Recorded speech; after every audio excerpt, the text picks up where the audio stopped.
Hello, comment vous allez? J'espère que ça va bien. Aujourd'hui, on va parler d'un thème qui touche beaucoup de personnes. La plupart des gens qui travaillent, qui ont des superviseurs, qui ont des patrons, qui ont des boss, ont eu à rencontrer ce type de problème-là, ou peut-être qu'elles vivent même dans ce type de problème-là, ces personnes-là. Donc, c'est un message un peu de motivation que je vais partager avec vous aujourd'hui, qui concerne le fait d'avoir un boss méchant. Donc, avoir un patron ou un superviseur ou une autorité, un supérieur hiérarchique qui est foncièrement méchant, et vous essayez de vous débattre et vous ne savez pas vraiment quelle attitude adopter, vous ne savez pas vraiment comment vous comporter, vous essayez des choses, ça ne fonctionne pas. Donc, on va partager une petite réflexion ensemble ici par rapport à des situations que j'ai vues, mais aussi des situations que j'ai vécues au cours de mon expérience, au cours de ma carrière. Est-ce que vous avez un patron qui vous rend la vie impossible? Ou peut-être que vous en avez eu. Un patron qui littéralement vous rend fou. Ce type de patron-là qui vous fait détester chaque jour votre travail. Malheureusement, de tels patrons, en fait, ils existent dans presque tous les lieux de travail, en général, et c'est vraiment dommage. Leur attitude, en fait que les subordonnés ou les gens qui travaillent, on va dire, sous eux, les qualifient de méchants patrons. Et ça, c'est vraiment à cause de tous les comportements, en fait, qu'ils montrent. Mais il y a une façon de les gérer. Heureusement, il y a des techniques que vous pouvez employer, des façons de faire pour pouvoir un peu vous en sortir. Qu'est-ce que j'entends par méchant? Permettez-moi de définir ça, un boss méchant et les caractéristiques d'une telle personne. Eh bien, c'est ce genre de personnes-là qui n'ont pas ce qu'on appelle une éthique, qui n'ont pas vraiment de valeur et qui est prête vraiment à utiliser tous les moyens dont elles disposent, ces personnes-là, pour maintenir leur position ou bien asseoir leur orgueil et faire des choses aux gens en les rabaissant, en les dénigrant. Donc, peu importe vraiment les dommages, et généralement, c'est des dommages émotionnels ou psychologiques que ces personnes-là causent à l'équipe et donc à vous, ils n'en ont rien à faire en fait. Donc, c'est vraiment une définition assez vaste, mais je pense que vous saurez vous-même comment définir un méchant boss. Dans la mesure où vous vous sentez vraiment attaqué, vous vous sentez vraiment diminué, vous vous sentez harcelé et toutes ces mauvaises choses-là qui viennent avec, c'est que vous avez affaire à un méchant patron, malheureusement. Mais ce n'est pas la fin du monde, loin de là. Bienvenue à bord. Faites la connaissance de votre commandant de bord. Elle accompagne et conseille les moyennes et grandes entreprises en Amérique du Nord et en Europe. Elle est travailleur autonome et entrepreneur en ligne et hors ligne dans divers domaines depuis un bon nombre d'années. Ici, elle aborde tous les sujets possibles avec un objectif précis. Vous aider à bâtir, gérer et faire croître vos entreprises, mais aussi vous faire croître vous-même. Décollage immédiat, on attache les ceintures et let's go!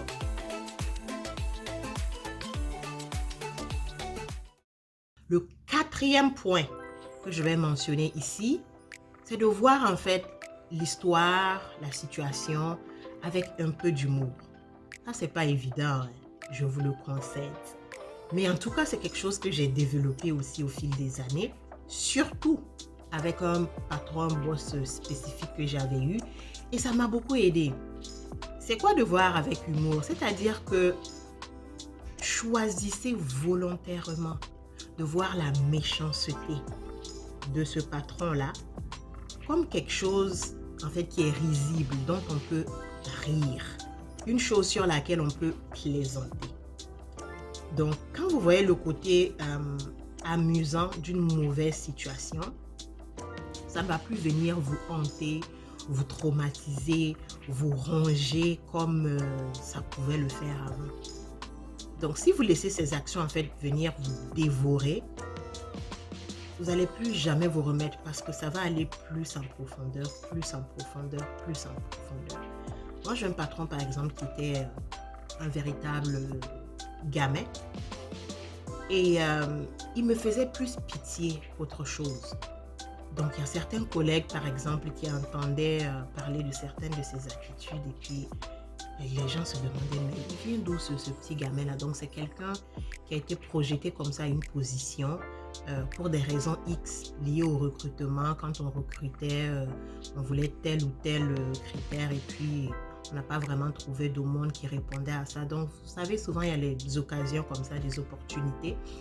Donc, quelqu'un qui arrivait à une position, en fait, à laquelle il ne devrait pas être. Et malheureusement, c'est quelqu'un aussi qui était assez immature. Donc, avec des attitudes vraiment puériles, des attitudes d'enfant, des attitudes qui démontraient clairement son manque de maturité et de sagesse. Et moi, ça me faisait rire. Je préférais prendre ça sous la forme d'humour, certaines attaques qui n'en valaient vraiment pas la peine, certaines prises de position pour dire « Ah, c'est moi le boss ».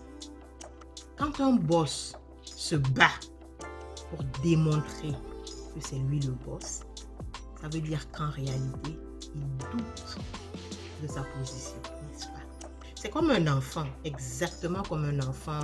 Vous avez peut-être des enfants chez vous, vos propres enfants, vos neveux, etc.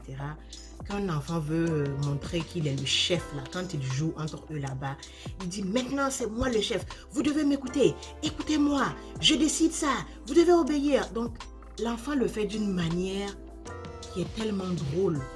Mais c'est parce qu'il sait qu'il n'est pas le chef. Et il essaie de jouer à un jeu, en fait. C'est exactement la même chose pour cet adulte, mais qui n'en est pas vraiment un, qui est toujours un enfant. Donc, rappelez-vous, ce jeu de cours de récréation des enfants, là, c'est exactement la même chose que votre patron fait, mais dans le cadre de l'entreprise, dans le cadre du business, malheureusement.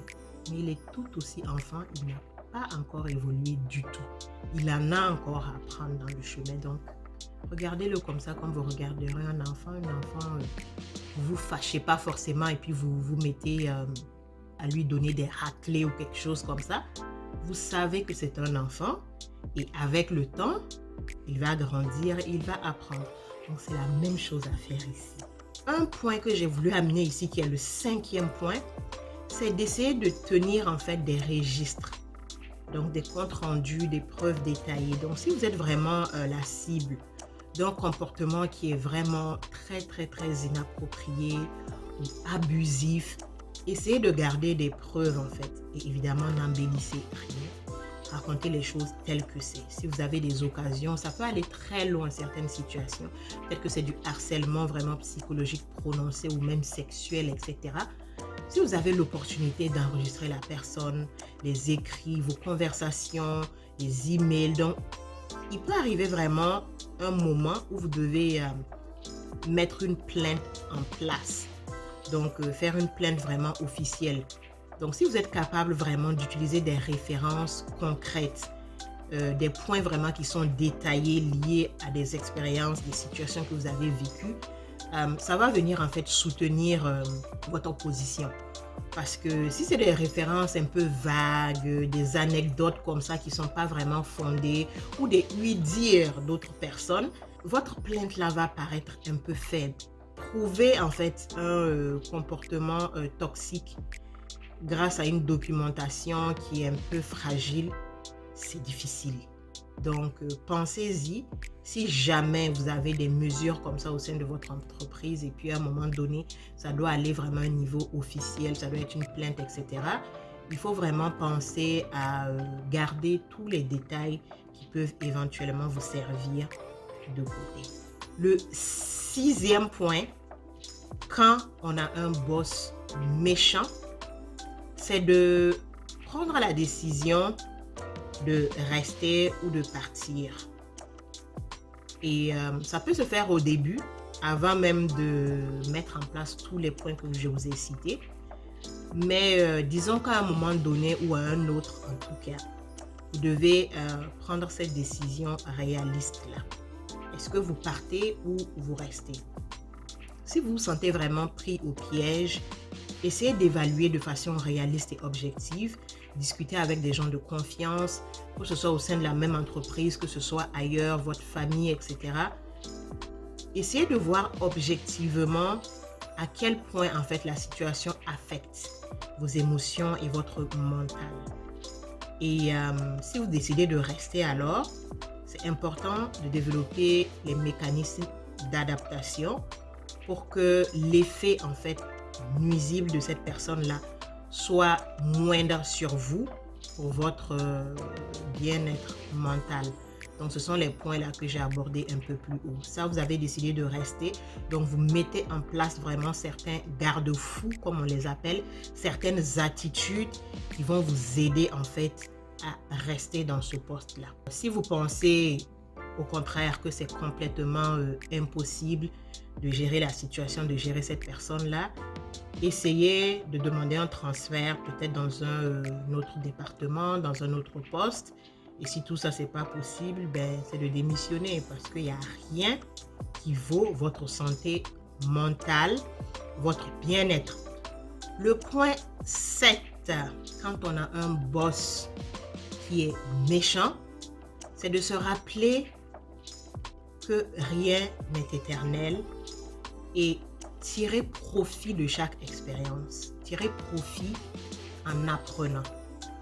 Parce que quelle que soit l'expérience la plus douloureuse que vous vivez dans votre vie personnelle ou familiale ou professionnelle, peu importe le lieu, même si la situation a été perçue comme étant extrêmement négative, rien que le fait de tirer quelque chose, de tirer une leçon, ça vous met dans une position de quelqu'un qui a tiré un certain profit de la situation. Pour de nombreux boss en fait qui sont toxiques, qui sont méchants, ils ont tellement cet attrait au pouvoir, au prestige, au contrôle, qu'ils vont tout essayer en fait pour gravir les échelons rapidement. Donc ils vont changer parfois assez souvent de position. Donc peut-être que vous n'aurez pas besoin de faire face à cette toxicité-là pendant très longtemps. Et si c'est le cas, tant mieux.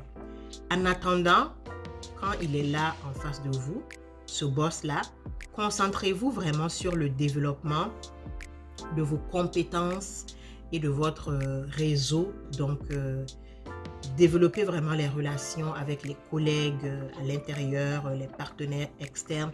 Donc, vraiment, bâtissez votre milieu de travail comme si cet élément-là n'existait pas. Vous devez être votre seule priorité. Comme je disais tantôt, il faut vraiment apprendre de chaque expérience.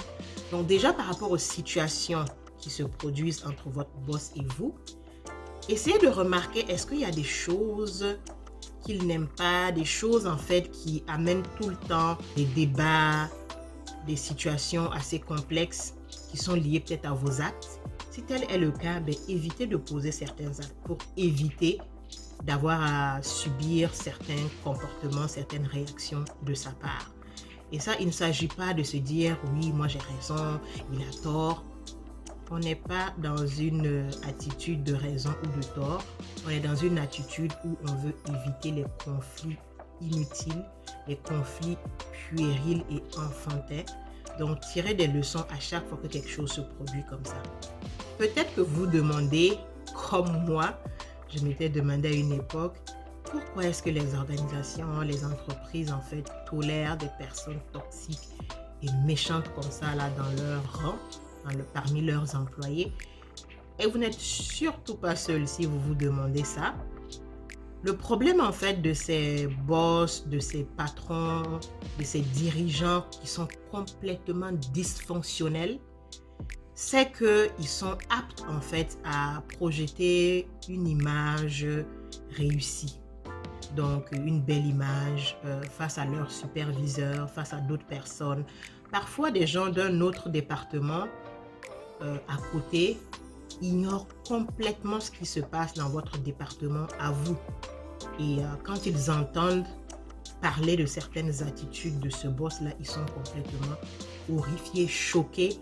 Ils ont du mal même à pouvoir cerner ça, à l'accepter. Ils savent que c'est vrai, mais tellement que l'image, et les gens se fient tellement à l'image malheureusement, l'image de cette personne est tellement belle qu'on a du mal à y croire.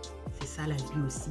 Ces personnes, ces boss en fait méchants et presque maléfiques, j'ai envie de dire, ont cette facilité en fait, cette capacité de faire des manœuvres politiques. Donc, ils vont être là à embrouiller les gens, ils vont être là à faire de ces jeux-là. Pourquoi on ne les découvre pas? Donc, ils vont dissimuler en fait qui ils sont et ils vont parfois utiliser toutes les opportunités qu'ils auront pour blâmer les autres en fait pour leurs erreurs et pouvoir manipuler comme ça les émotions et même l'intellect des gens. Et on ne va pas pouvoir les catcher facilement. Mais rappelez-vous, j'imagine que vous connaissez ce dicton populaire là. On dit qu'on peut flatter une personne tout le temps. On peut flatter tout le monde un peu de temps. Mais on ne peut pas flatter tout le monde tout le temps. Ça, ce n'est pas possible. Donc la fin de l'heure de ce boss méchant là va sonner bientôt et plus tôt que ces personnes-là ne le pensent. Parce que très souvent, ils se retrouvent vraiment éclaboussés par une affaire, une situation qui se produit. Et là, on découvre en fait que c'était un manipulateur, c'était une personne toxique qui a fait ci, qui a fait ça. Et voilà, toute leur carrière comme ça en prend un bon coup. Et j'espère en fait que vous n'aurez pas à travailler avec ce type de personnes-là.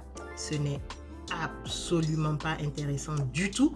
Ça vous enlève tout le goût du travail, alors qu'en tant qu'adulte, vraiment, on est quand même défini profondément par notre travail. On se lève le matin, on est motivé, on veut aller produire, on veut que ce qu'on produit soit vraiment fructueux et tout ça. Quand on vous enlève tout ce goût-là et que ça devient le dégoût et que vous appréhendez chaque matin le fait d'aller au boulot, c'est terrible.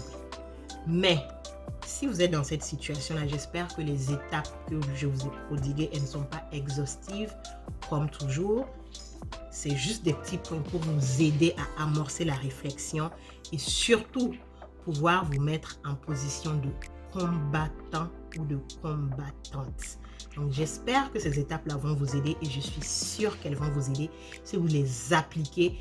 Écoutez et réécoutez la vidéo à tout moment et surtout, rappelez-vous, tout est dans la tête. Votre position, c'est de combattre et de combattre jusqu'au bout, mais pas avec les mêmes armes que ce boss-là. Vous combattez avec votre travail, avec votre attitude, votre leadership, votre charisme, votre aura, vos valeurs, votre éthique, votre intégrité. Voilà ce qui doit vous définir. Tenez le bon bout, ça va aller. Ciao! J'espère que vous avez aimé la vidéo d'aujourd'hui. N'oubliez pas de faire 4 petites choses toutes simples. Vous abonner, activer la cloche pour recevoir les notifications, liker et partager.